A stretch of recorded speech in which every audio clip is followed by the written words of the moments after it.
여러분 반갑습니다. 오늘 강연의 시작은 제가 직장 생활을 할 때 가장 억울했던 순간의 이야기로 열어보려고 합니다. 아마 듣자마자 그거 내 얘긴데요 싶은 분들이 꽤 계실 겁니다. 담을 꼬박 세워서 정말 공들인 아이디어를 만들어냈습니다. 스스로 봐도 이건 된다 싶은 확신이 들 정도였습니다. 이대로만 밀어붙이면 회사 매출이 2배는 뛸 것 같았죠. 그래서 설레는 마음으로 자료를 정리하고 컴퓨터 화면을 캡처해서 엑셀 원본 파일과 함께 부장님 메신저로 보냈습니다. 솔직히 속으로는 이미 칭찬을 듣고 있었습니다. 이건 누가 했어? 와, 이번 거 제대로네. 이런 장면 한 번쯤 상상해 보셨죠? 그런데 현실은 아주 간단하게 무너집니다. 단 5분 뒤에 답장이 옵니다. 이거 보고서 양식에 맞춰서 다시 정리해와. 한눈에 안 들어오잖아. 여기서 잠깐 멈추겠습니다. 이 말 듣고 마음이 편하신 분 거의 없으실 겁니다. 그 순간 속에서 뭔가 올라오지 않으셨나요? 아니, 내용이 중요한 거지. 내가 디자이너인가? 왜 이런 형식에 집착하지? 이런 생각 솔직히 다들 한 번쯤 해보시죠. 그래서 질문을 하나 던져보겠습니다. 정말로 내용, 즉 알맹이만 좋으면 모든 게 해결될까요? 아니면 우리가 놓치고 있는 다른 요소가 있는 걸까요? 오늘은 바로 이 억울함의 정체를 2000년 전 탈무드의 짧은 이야기 하나를 통해 풀어보려고 합니다. 생각보다 시원하게 풀립니다. 자, 시간을 조금 거슬러 올라가 보겠습니다. 지금으로부터 약 2000년 전입니다. 이미 그때도 사람들은 세상이 어떻게 돌아가는지 치열하게 고민하고 있었습니다. 그리고 굉장히 본질적인 질문을 던집니다. 이 세상을 밝히는 이 빛은 도대체 어떻게 처음 생겨났을까? 질문 자체는 간단하지만 느낌이 좀 다르죠. 왠지 거대한 답이 나올 것 같습니다. 번개가 치고 하늘이 갈라지고 뭔가 엄청난 장면이 펼쳐질 것 같은 기대가 생깁니다. 그런데 실제 대답은 전혀 다른 방향으로 나옵니다. 하나님께서 스스로를 하얀 옷으로 감싸셨을 때 그 빛이 세상에 가득 퍼졌다. 처음 들으면 약간 의외입니다. 갑자기 옷이요? 이런 느낌 드시죠? 그래서 잠깐 상상해 보시면 좋겠습니다. 아주 밝고 단정한 하얀 옷을 입은 존재가 있고 그 옷을 여미는 순간 빛이 퍼져나갑니다. 그림으로 보면 꽤 아름답습니다. 영화의 한 장면처럼요. 그래서 여기서 많은 사람들이 그냥 멋진 비유다 하고 넘어갑니다. 그런데 이 이야기는 거기서 끝이 아닙니다. 오히려 여기부터 시작입니다. 왜 하필 빛 자체가 아니라 옷이라는 매개를 통해서 설명했을까요? 굳이 한 단계를 거친 이유가 있을까요? 여러분 이런 생각 한 번쯤 해보셨나요? 핵심만 바로 말하면 되지 않나? 하는 느낌. 바로 그 지점이 중요합니다. 이 짧은 비유 안에 우리가 아까 이야기했던 그 억울한 순간의 해답이 이미 들어있기 때문입니다. 그래서 이제 다음 단계로 넘어가서 이 비유가 실제 우리의 삶하고 어떻게 연결되는지 천천히 풀어보겠습니다. 이 짧은 이야기는 그냥 누군가가 재미로 만든 상상이 아닙니다. 유대인들이 수천 년 동안 정리하고 보존해온 성경 주석서, 바로 미드라시와 창세기 랍바에 기록된 공식적인 해석입니다. 이 사람들이 왜 이런 이야기를 남겼을까요? 단순히 멋있는 비유를 만들고 싶어서가 아닙니다. 시편 104편에 나오는 주께서 옷을 입은 같이 빛을 입으신다 라는 구절, 이 한 문장을 제대로 이해하고 싶었기 때문입니다. 고대의 현자들은 여기에서 멈추지 않았습니다. 그 문장을 붙잡고 이렇게 질문을 던졌습니다. 눈에 보이지 않는 거대한 힘이 어떻게 우리 같은 평범한 사람들의 현실 안으로 들어올 수 있을까? 이 질문 생각보다 깊습니다. 그래서 그들은 단순하게 설명하지 않습니다. 빛이 그냥 생겨났다 이렇게 끝내지 않습니다. 오히려 한 단계를 더 거칩니다.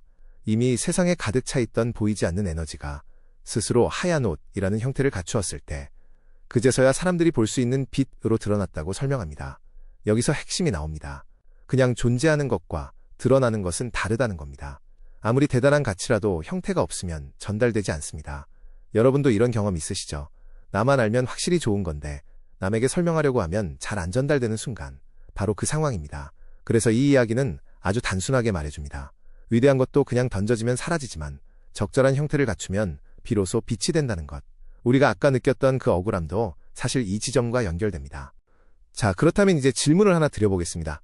이 짧은 이야기 속에서 우리가 현실에 바로 써먹을 수 있는 실마리를 찾을 수 있을까요? 단순히 좋은 말로 끝나는 게 아니라 실제 삶에서 써먹을 수 있는 방법 말입니다. 오늘 저와 함께 그 길을 천천히 걸어가 보겠습니다. 어렵지 않습니다. 이미 절반은 오셨습니다. 먼저 1부에서는 방금 살펴본 것처럼 탈무드 원문이 어떤 메시지를 던지는지 함께 맛봤습니다.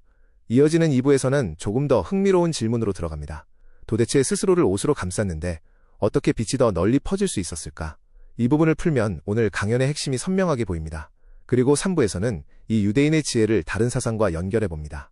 동양의 고전 속에 남아있는 유명한 문장들과 나란히 놓고 보면 시대와 문화가 달라도 같은 방향을 가리키고 있다는 걸 확인하게 됩니다. 여기서 한 번쯤 이게 보편적인 원리였구나 하는 순간이 오실 겁니다. 마지막 4부에서는 가장 중요한 부분입니다. 이 모든 이야기를 다시 우리의 현실로 가져옵니다. 회사에서, 일터에서 실제로 어떻게 써먹을 수 있는지 아주 구체적으로 정리해드리겠습니다. 내일부터 바로 적용할 수 있는 수준까지 내려갈 겁니다. 준비되셨나요? 부담 가질 필요 없습니다. 이미 흐름은 잡히셨습니다. 이제 그 다음 한 걸음만 같이 가보겠습니다. 우리가 일상에서 가장 자주 겪는 부딪힘이 무엇일까요? 생각해보면 결국 하나로 모입니다. 알맹이가 먼저냐, 겉모습이 먼저냐 이 문제입니다. 참 오래된 질문인데 여전히 우리를 괴롭힙니다. 내 안에 있는 진짜 실력, 뜨거운 열정, 번뜩이는 아이디어. 이런 건 마치 아직 다듬어지지 않은 거친 에너지와 같습니다. 탈무드에서 말한 그 위험 있는 광채와 비슷합니다. 굉장히 강력하지만 아직 형태는 없습니다. 반대로 회사에서 요구하는 것들은 어떻습니까? 보고서 양식, 정해진 순서, 비즈니스 매너, 단정한 복장. 솔직히 답답하게 느껴질 때 많으시죠? 괜히 나를 옥죄는 족쇄같이 느껴집니다. 그래서 우리는 종종 이렇게 생각합니다. 겉모습은 꾸미는 거고 진짜는 안에 있는 거다. 이 말 익숙하시죠? 그래서 형식이나 표현을 신경 쓰는 걸 시간 낭비로 치부하기도 합니다. 그런데 여기서 한번 멈춰보면 좋겠습니다. 정말 그럴까요? 내 안에 있는 이 강한 에너지가 아무 준비 없이 그대로 튀어나가면 상대는 그걸 어떻게 받아들일까요? 여러분도 이런 경험 있으시죠? 나는 좋은 의도로 말했는데 상대는 불편해하거나 당황하는 순간, 바로 그 지점입니다. 그래서 이 문제는 단순히 취향의 문제가 아니라 전달의 문제입니다. 이제 그 이유를 한 번 더 구체적으로 풀어보겠습니다. 조금 더 선명하게 이해하기 위해서 하나 떠올려 보겠습니다. 발전소에서 만들어지는 전기를 생각해 봅니다. 수만 볼트의 전기입니다. 엄청나게 강합니다. 그런데 그 전기를 그대로 손으로 만지면 어떻게 될까요? 바로 위험해집니다. 사용할 수 있는 힘이 아니라 피해야 할 힘이 됩니다. 그런데 우리가 집에서 사용하는 전기는 다릅니다. 부드럽고 안정적으로 느껴집니다. 왜 그럴까요? 그 사이에 그릇이 있기 때문입니다. 필라멘트와 유리관, 그리고 여러 장치들이 전기를 감싸고 조절합니다. 그 과정에서 거칠었던 에너지가 눈에 보이고 사용할 수 있는 빛으로 바뀝니다. 여기서 핵심이 드러납니다. 감싸는 행위가 약하게 만드는 게 아니라 오히려 제대로 작동하게 만든다는 겁니다. 탈무드의 비유도 같습니다. 스스로를 감싸는 순간 비로소 더 널리 퍼질 수 있는 상태가 됩니다. 이건 참 역설적이죠. 줄이는 것 같은데 실제로는 더 멀리 갑니다. 그래서 우리의 일상으로 다시 가져와 보면 답이 조금 보입니다. 내 생각, 내 진심이 아무런 형식 없이 그대로 나가면 상대에게는 전달되기보다 부담으로 느껴질 수 있습니다.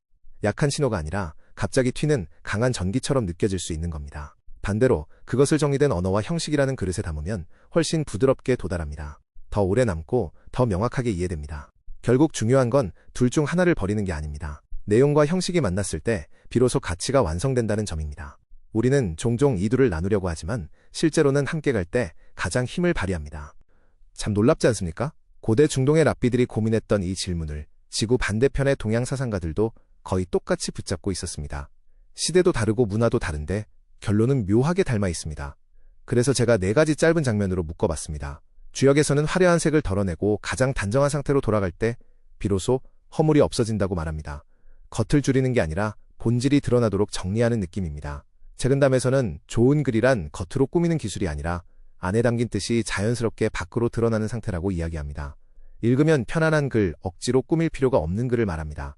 손자병법은 조금 더 현실적입니다. 크게 도약하려는 사람일수록 먼저 스스로를 낮추고 감출 줄 알아야 한다고 말합니다. 에너지를 밖으로 과시하기보다 안에서 단단히 쌓는 시간이 필요하다는 뜻입니다. 이렇게 하나씩 보면 다른 이야기 같지만 결국 같은 방향을 가리킵니다. 드러내기 전에 먼저 다듬어라 라는 메시지입니다. 그런데 이 모든 것을 한 장면으로 딱 보여주는 비유가 또 하나 있습니다. 아주 직관적이고 한번 들으면 잊기 어려운 이야기입니다. 바로 호랑이 가족 이야기입니다. 다음에서 같이 보겠습니다. 여러분, 호랑이를 한번 떠올려 보겠습니다. 숲속에서 마주친다고 상상만 해도 긴장이 됩니다. 그 힘과 위압감은 설명이 필요 없습니다. 그런데 여기서 조금 이상한 주장을 하는 사람이 있다고 해봅시다. 호랑이의 본질은 근육이랑 이빨이지 겉에 있는 털이 뭐가 중요해. 이 말, 논리적으로 들으면 틀린 말은 아닙니다. 그래서 정말로 그 생각대로 행동합니다. 호랑이를 잡아서 털을 깔끔하게 밀어버립니다. 줄무늬까지 싹 없앱니다. 이제 그 호랑이가 밖으로 나옵니다. 사람들은 어떻게 반응할까요? 무서울까요? 아니면 잠깐 멈칫할까요? 아마 대부분은 순간적으로 인식조차 못할 수도 있습니다. 위협적으로 보이지 않기 때문입니다. 여기서 중요한 포인트가 나옵니다. 본질적인 힘은 그대로인데 그걸 알아보게 하는 신호가 사라진 순간 그 힘은 제대로 전달되지 않습니다. 다들 이런 느낌 아시죠? 분명히 실력은 있는데 처음 보면 티가 안 나는 경우. 그래서 기회가 그냥 지나가는 상황입니다. 이 호랑이가 바로 우리가 만든 결과물일 수 있습니다. 밤새 고민해서 만든 기획안, 정말 공들인 아이디어. 내부적으로는 완벽할 수 있습니다. 그런데 그것을 알아볼 수 있게 정리된 형태가 없다면 상대 입장에서는 그 가치를 바로 인식하기 어렵습니다. 결국 핵심은 변하지 않습니다. 힘이 중요한 건 맞습니다. 하지만 그 힘을 드러내는 방식도 함께 가야 제대로 작동합니다. 자, 이제 유대인의 하얀 옷과 동양의 호랑이 무늬가 머릿속에서 하나로 이어지기 시작하셨나요? 서로 전혀 다른 이야기처럼 보였지만 막상 가까이 놓고 보면 가리키는 방향이 거의 정확하게 같습니다. 이 지점에서 오해를 하나 짚고 넘어가야 합니다. 이건 내용은 없어도 포장만 잘하면 된다는 얄팍한 요령을 말하는 게 아닙니다. 그런 건 오래 못 갑니다. 반대로 나는 내용만 좋으니 표현은 대충 해도 된다는 태도 역시 문제라고 말합니다. 다들 이런 생각 한 번쯤 해보셨죠? 내가 맞는데 왜 몰라주지? 그런데 돌아보면 상대 입장에서는 받아들일 준비가 안 되어 있었을 수도 있습니다. 그래서 핵심은 이겁니다. 내 안에 있는 진짜 실력을 상대가 편안하게 받아들일 수 있는 형태로 건네는 것. 이게 바로 완성입니다. 결국 전달도 실력의 일부입니다. 내 생각을 나만 아는 언어가 아니라 상대가 이해할 수 있는 방식으로 다듬는 것. 그 과정이 번거롭게 느껴질 수 있지만 사실 그게 가장 중요한 과정일 수도 있습니다. 그래서 조금은 이렇게 말해도 괜찮을 것 같습니다. 잘하는 것과 잘 전달하는 것은 따로가 아니라 하나입니다. 이 둘이 만날 때 비로소 힘이 생깁니다. 이제 이 이야기를 조금 더 현실적으로 가져와 보겠습니다. 오늘 우리가 나눈 이 깨달음은 사실 여러 상황에서 바로 써먹을 수 있는 5개의 창문 같은 역할을 합니다. 여러분은 요즘 어떤 부분에서 가장 답답함을 느끼고 계신가요? 혹시 혼자서는 분명 잘했다고 생각했는데 결과가 기대와 다르게 나온 경험 있으신가요? 이런 순간에 첫 번째 창문을 열어볼 수 있습니다. 혹시 내가 형식이나 표현을 너무 가볍게 본 건 아닌지 돌아보는 겁니다. 또 사람 관계가 자꾸 어긋난다면 두 번째 창문을 생각해 볼 수 있습니다. 내 마음 알지? 라는 말로 표현을 생략하고 있었던 건 아닌지 한 번쯤 점검해 보는 겁니다. 다들 이런 경험 있으시죠? 말은 안 했는데 알아주길 기대했다가 더 어색해지는 순간. 그리고 혼자 공부를 열심히 하는데도 결과가 잘 연결되지 않는다면 또 다른 창문을 열어볼 수 있습니다. 내가 알고 있는 것을 다른 사람이 이해할 수 있게 풀어내고 있는지 돌아보는 겁니다. 생각해보면 우리는 종종 자기 기준 안에서만 설명하고 끝내버리기도 합니다. 그러면 좋은 내용도 전달되지 않습니다. 이렇게 보면 이 지혜는 특별한 상황에서만 쓰이는 게 아니라 일상 곳곳에서 계속 사용할 수 있습니다. 여러분은 지금 이 5가지 창문 중에서 어느 쪽을 먼저 열어보고 싶으신가요? 오늘 이 자리에서 하나만이라도 붙잡고 가시면 분명히 내일의 결과는 조금 달라질 겁니다. 하지만 오늘 우리는 이 5가지 창문 중에서 단 하나에 집중해 보겠습니다. 이유는 간단합니다. 우리의 일상에서 가장 빨리, 가장 직접적으로 결과가 돌아오는 곳이기 때문입니다. 바로 직장과 시장, 즉 돈을 벌고 성과로 평가받는 그 현장입니다. 다들 아시죠? 아침마다 출근할 때 기분이 어떤지, 기대보다는 긴장, 설렘보다는 부담이 앞서는 그 느낌. 왜냐하면 이곳은 굉장히 솔직하기 때문입니다. 아무리 공들여 만든 기획안이라도 상사의 한마디에 바로 뒤집힙니다. 아무리 좋은 상품이라도 고객이 한 번 외면하면 그대로 끝입니다. 그래서 더 억울합니다. 나는 진짜 열심히 했는데 왜 이걸 몰라주지? 이런 생각 다들 한 번쯤 해보셨죠? 오늘 이 시간 이후로는 그 억울함을 조금 다른 각도에서 보실 수 있도록 도와드리려고 합니다. 적어도 내 진심을 몰라준다는 이유로 속상해하는 일은 줄어들게 해드리겠습니다. 자, 그럼 이제 우리가 실제로 자주 맞닥뜨리는 아주 생생한 장면으로 들어가 보겠습니다. 자, 하나의 상황을 같이 떠올려 보겠습니다. 여러분은 지금 팀에서 인정받는 기획자입니다. 머리도 빠르고 일도 잘합니다. 그리고 며칠 동안 정말 집중해서 회사의 오래된 문제를 해결할 아이디어를 하나 만들어냈습니다. 스스로 봐도 완성도가 높습니다. 이건 통한다 라는 확신이 듭니다. 그래서 기대하는 마음으로 자료를 정리해서 상사에게 보냅니다. 엑셀 데이터도 넣고 설명도 자세히 적어서요. 그런데 돌아온 반응은 예상과 다릅니다. 상사의 표정이 굳더니 이렇게 말합니다. 이거 한눈에 안 들어오잖아. 글씨 크기도 제각각이고 구조도 안 보이고 기본부터 다시 맞춰와. 여기서 멈추겠습니다. 이 순간 어떤 감정이 올라오십니까? 솔직히 말하면 화가 먼저 나죠. 아니, 내용이 이렇게 좋은데 그걸 못 보고 형식만 보냐? 이런 생각 자연스럽게 듭니다. 다들 이런 순간 있으시죠? 속으로는 이미 결론이 나 있습니다. 저 사람은 본질을 못 보는 사람이다. 그리고 그날 저녁 괜히 더 억울해서 한잔하게 됩니다. 그런데 여기서 질문을 하나만 바꿔보겠습니다. 정말 상사가 아무것도 모르는 사람일까요? 아니면 우리가 전달 방식을 놓치고 있었던 걸까요? 이 갈림길에서 선택이 갈립니다. 같은 상황인데 어떤 선택을 하느냐에 따라 결과는 완전히 달라집니다. 이 갈림길에서 우리가 내리는 선택은 생각보다 큰 차이를 만듭니다. 같은 상황인데 이후의 평가와 기회가 완전히 달라집니다. 첫 번째 길은 감정대로 밀어붙이는 선택입니다. 억울함이 올라온 상태에서 이렇게 말하게 됩니다. 부장님, 데이터는 다 들어 있습니다. 핵심은 내용 아닙니까? 말 자체는 틀린 게 없습니다. 그런데 전달되는 느낌이 다릅니다. 듣는 사람 입장에서는 설명이 아니라 반박으로 들립니다. 여러분도 이런 순간 겪어보셨죠? 맞는 말을 했는데 분위기가 쌓여지는 순간입니다. 이 경우 상사는 내용보다 태도를 먼저 기억합니다. 결국 결과는 뻔합니다. 일은 하는데 같이 일하기 까다로운 사람으로 남게 됩니다. 그 순간 그 훌륭한 기획은 평가받을 시간을 잃습니다. 반대로 두 번째 길은 한 박자 멈추는 선택입니다. 내 감정이 아니라 상황을 한번 다시 보는 겁니다. 혹시 내가 너무 날 것 그대로를 던진 건 아닐까? 이 질문 하나면 충분합니다. 여기서 관점이 바뀝니다. 문제가 능력이 아니라 전달 방식에 있었을 수도 있다는 걸 보게 됩니다. 그 순간부터 같은 아이디어가 다른 방식으로 움직이기 시작합니다. 바로 여기서 결과가 갈립니다. 그렇다면 실제로 현장에서 어떻게 말해야 할까요? 생각보다 어렵지 않습니다. 핵심은 세 단계입니다. 먼저 상대의 시선을 인정해 주는 겁니다. 부장님, 말씀 주신 부분 이해했습니다. 이 한 문장으로 긴장이 먼저 풀립니다. 다음으로 원인을 스스로 짚습니다. 제가 내용에 집중하다 보니 보시는 입장에서 정리가 부족했습니다. 여기까지 오면 상대는 이미 방어할 필요를 느끼지 않습니다. 마지막으로 방향을 명확히 제시합니다. 핵심 세 가지로 압축해서 내일 아침까지 한 페이지로 다시 정리해 보겠습니다. 이 흐름이 중요한 이유는 간단합니다. 듣는 입장에서 일이 앞으로 어떻게 정리될지가 보이기 때문입니다. 같은 내용인데 받아들이는 느낌이 완전히 달라집니다. 공격이 아니라 협력으로 들립니다. 그래서 결과도 달라집니다.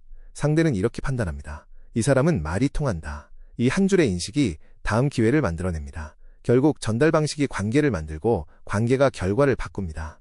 이 방식이 실제로 힘을 발휘하는 원리를 조금만 정리해 보겠습니다. 첫 번째는 마음가짐의 변화입니다. 왜 나를 몰라보지? 에서 멈추지 않고 내 방식이 상대에게 맞았을까?로 질문을 바꾸는 겁니다. 이 차이가 모든 행동을 바꿉니다. 두 번째는 정보의 정리입니다. 머릿속에 많은 내용이 있어도 상대가 한 번에 받아들일 수 있는 건 많지 않습니다. 그래서 핵심을 세 가지 정도로 압축해서 보여주는 것이 중요합니다. 다들 이런 경험 있으시죠? 설명이 길어질수록 오히려 이해가 안 되는 순간. 그래서 짧고 선명하게 만드는 것이 힘이 됩니다. 세 번째는 익숙한 틀을 활용하는 겁니다. 회사에서 정해둔 양식이나 시장에서 통하는 방식은 괜히 있는 게 아닙니다. 이미 많은 사람이 편하게 이해할 수 있도록 만들어진 틀입니다. 그 틀을 활용하는 순간 내 아이디어는 더 빠르게 전달됩니다. 중요한 건 형식이 내용을 가리는 게 아니라 오히려 전달을 도와준다는 사실입니다. 잘 정리된 한 페이지가 길게 쓴 10장보다 더 강하게 작동하는 이유가 바로 여기에 있습니다. 이제 오늘 이야기를 정리해 보겠습니다. 흥미로운 건 아주 거대한 존재조차 자신의 힘을 그대로 드러내지 않았다는 점입니다. 그대로 내보내는 대신 사람들이 이해할 수 있는 형태로 감싸서 전달했습니다. 그 순간 비로소 널리 퍼질 수 있는 빛이 되었습니다. 우리도 다르지 않습니다. 여러분 안에는 이미 충분한 에너지가 있습니다. 좋은 아이디어도 있고 실력도 있고 진심도 분명히 있습니다. 다만 그것이 더 멀리 가려면 담겨야 할 형태가 필요합니다. 단정한 말투, 이해하기 쉬운 구조, 배려가 담긴 표현. 이것이 바로 그 하얀 옷입니다. 우리는 종종 이 부분을 가볍게 생각합니다. 하지만 실제로 세상에서 평가받는 순간에는 이 요소가 함께 작동합니다. 그래서 오늘 딱 한 가지만 기억하셔도 충분합니다. 내 안에 힘을 줄이라는 게 아니라 더 잘 전달될 수 있게 입혀주라는 것. 그 차이가 결과를 바꿉니다. 여러분이 가진 그 좋은 내용이 더 많은 사람에게 닿기를 바랍니다. 오늘 여러분의 호랑이에게 가장 잘 어울리는 무늬를 하나 입혀보시기 바랍니다. 감사합니다.